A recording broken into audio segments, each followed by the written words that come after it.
એમાં તું એમ કે સ્વીટકોટ નથી કરતા, હરીફરીને તો કે આંબા કાકા, હરીફરીને કે આંબા કાકા. પણ આંબા કાકા છુટકારો તો કઈ કરવા જોઈએ ને વરસાદનો.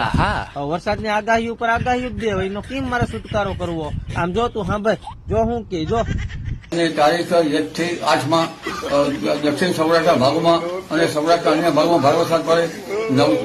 સુરત, નવસારી, વલસાડના ભાગોમાં ભારેથી અતિભારે વરસાદ પડવાની શક્યતા રહે છે.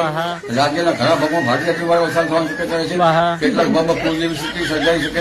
નદીઓમાં પૂર આવે, નર્મદાના જળસ્તરમાં વધારો થાય, સાબરમતીના જળસ્તરમાં પણ આવરો આવે, કાવેરી વગેરે નદીઓમાં પણ જળસ્તરમાં વધારો થાય. સમાપ્ત સ્વાહા.